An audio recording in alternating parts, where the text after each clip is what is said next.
Assalamualaikum warahmatullahi taala wabarakatuh. Untuk hari ini, kita akan sambung tajuk 2.4 teknologi pengeluaran makanan. Apakah teknologi pengeluaran makanan? Teknologi pengeluaran makanan diaplikasikan untuk menyelesaikan masalah kekurangan bekalan makanan sedunia. Apakah langkah-langkah yang diambil dalam teknologi pengeluaran makanan? Yang pertama, meningkatkan kualiti makanan. Yang kedua, meningkatkan kuantiti pengeluaran makanan. Yang ketiga, menghasilkan dan menggunakan baka yang bermutu. Yang keempat, menggunakan pelbagai jenis teknologi moden. Okey, berikut adalah 6 cara untuk meningkatkan kualiti dan kuantiti pengeluaran makanan negara. Okay, yang pertama adalah penggunaan teknologi moden. Yang kedua, pendidikan kepada para petani. Yang ketiga, penyelidikan dan pembangunan. Yang keempat, penggunaan tanah dan kawasan perairan secara optimum. Yang kelima, pengurusan tanah yang cekap. Dan yang keenam adalah penggunaan baka yang bermutu. Nanti cikgu akan terangkan satu persatu cara untuk meningkatkan kualiti dan kuantiti pengeluaran makanan negara. Okey, yang pertama, penggunaan baka bermutu. Apa yang dimaksudkan penggunaan baka bermutu ini? Ataupun bagaimanakah penggunaan baka bermutu dapat meningkatkan kualiti dan kuantiti pengeluaran makanan negara? Okey, baka tanaman dan haiwan ternakan yang bermutu diperoleh melalui teknik pengklonan, kacukan, kejuruteraan genetik dan teknologi mutagenesis. Apakah ciri-ciri baka yang bermutu? Yang pertama, cepat tumbuh dan matang. Yang kedua, menghasilkan hasil yang banyak. Yang ketiga, daging, susu dan buah yang lebih bermutu.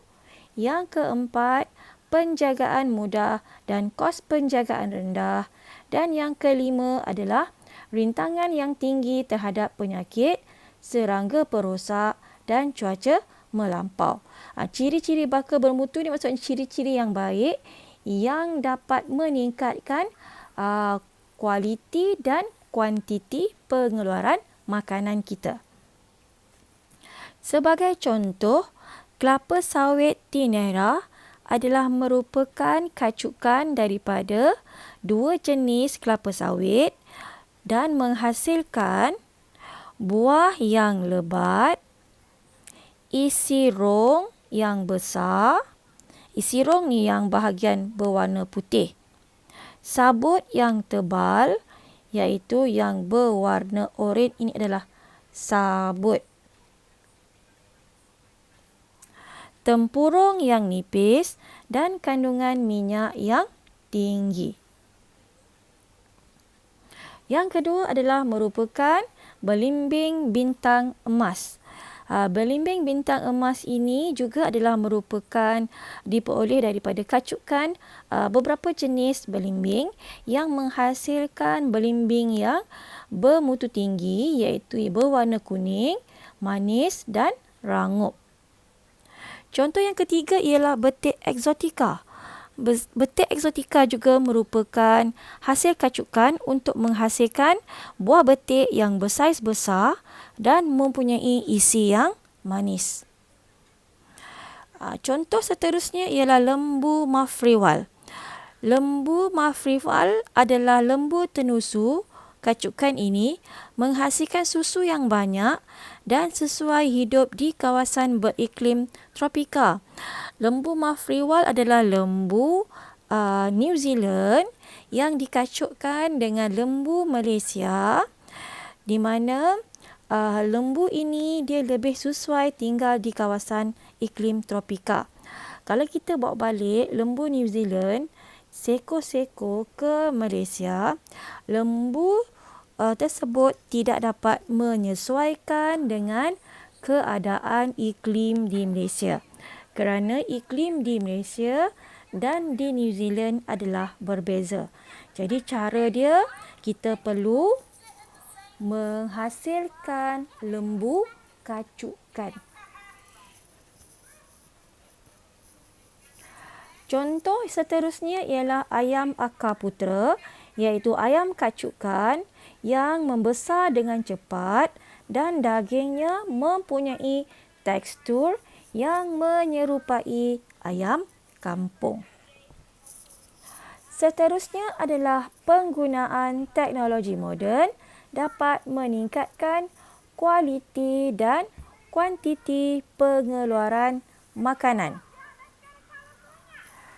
Penggunaan mesin pengisar dan mesin pengisi cecair dapat mempercepatkan pemprosesan dan pengeluaran makanan.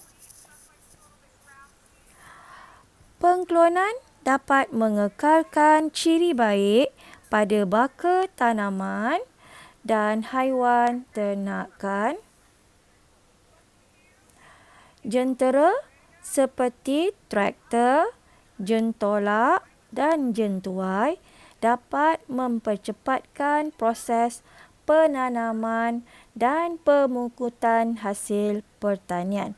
Kalau kita bandingkan di zaman dahulu, tanpa penggunaan jentera moden, ia akan mengambil masa yang lebih panjang berbanding dengan apabila kita menggunakan jentera seperti yang kita gunakan sekarang.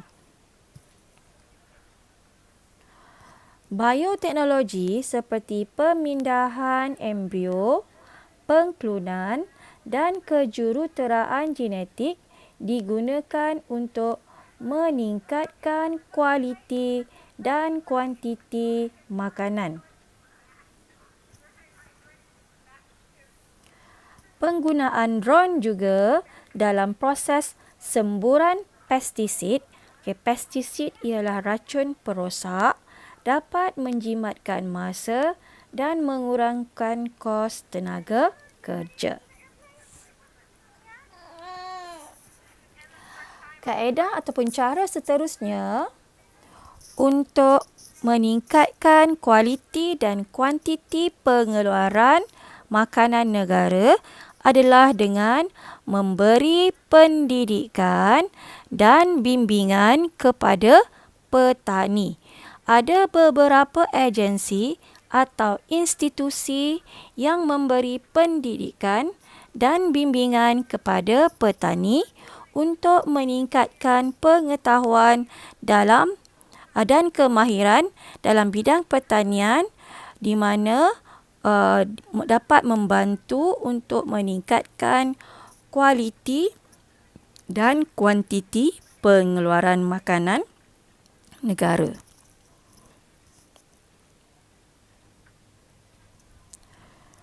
Seterusnya adalah penyelidikan dan pembangunan. Penyelidikan dan pembangunan adalah untuk meningkatkan kualiti makanan dan kuantiti pengeluaran makanan dijalankan secara berterusan di seluruh dunia untuk mengatasi masalah kekurangan masalah global.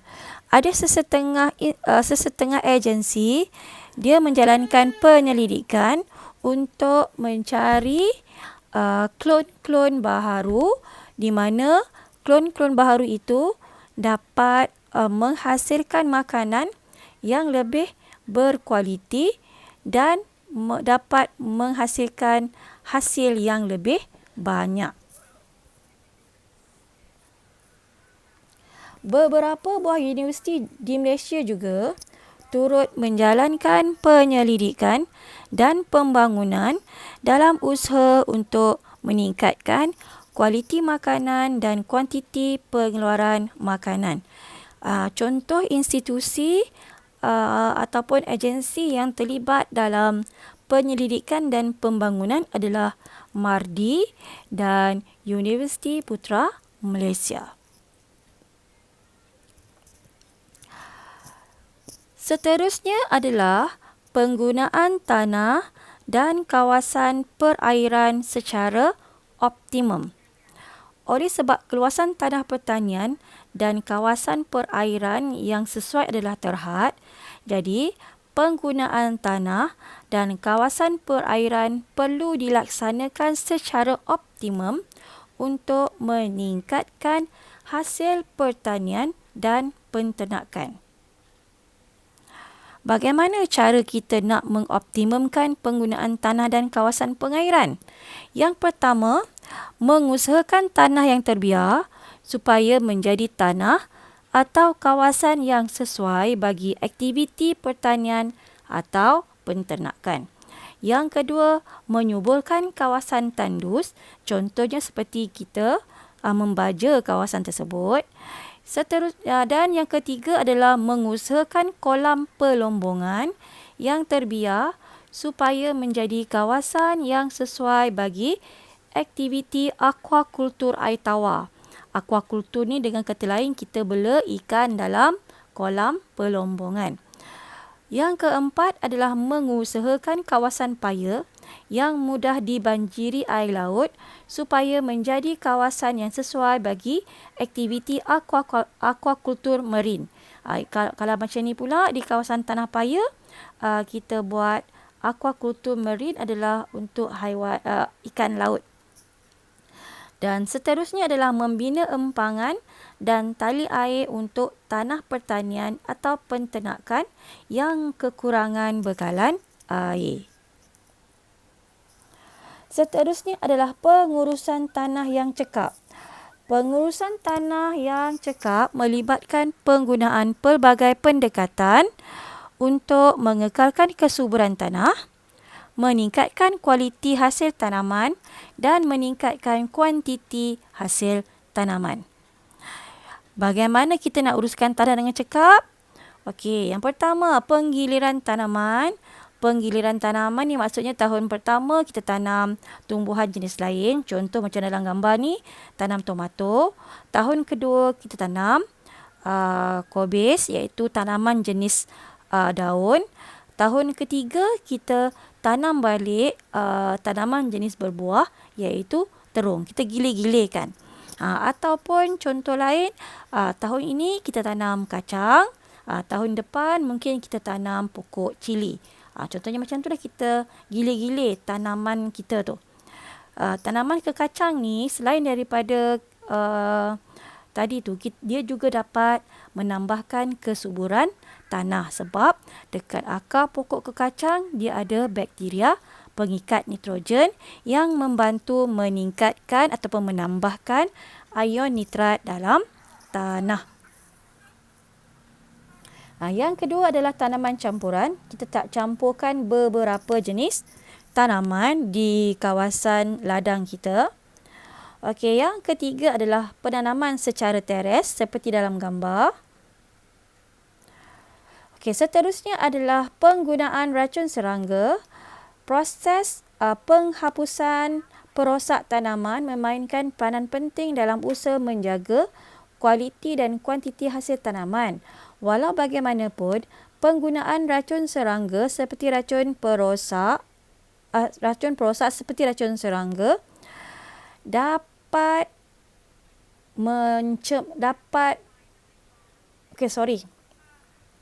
Penggunaan racun perosak seperti racun serangga mempunyai kesan sampingan di mana ia akan mencemarkan alam sekitar, menyebabkan perosak tanaman menjadi lebih berdaya tahan, membunuh cacing tanah dan mikroorganisma berfaedah dalam tanah serta mencemarkan tanah dan hasil pertanian. Jadi bagaimana kita nak kurangkan penggunaan racun serangga? Okey, caranya adalah kita menggunakan kawalan biologi ataupun kawalan biologi. Apakah kawalan biologi? Kawalan biologi ialah kaedah yang mengaplikasikan interaksi antara organisma seperti mangsa-pemangsa dan parasitisma yang digunakan untuk mengawal perosak tanaman di sesuatu habitat. Okey, sebagai contoh dalam gambar tu ada, kita menggunakan burung hantu untuk mengawal populasi tikus di ladang kelapa sawit.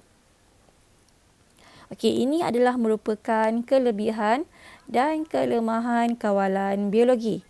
Kalau kita gunakan kaedah kawalan biologi, dia lebih mesra alam, tidak memudaratkan kesihatan organisma lain kecuali perosak tumbuhan, tidak menyebabkan perosak tumbuhan berdaya tahan dan kos dia lebih murah. Tetapi kawalan biologi ni juga dia mempunyai kelemahan. Yang pertama, kelemahan dia mengambil masa yang lebih panjang untuk mengawal populasi perosak tanaman.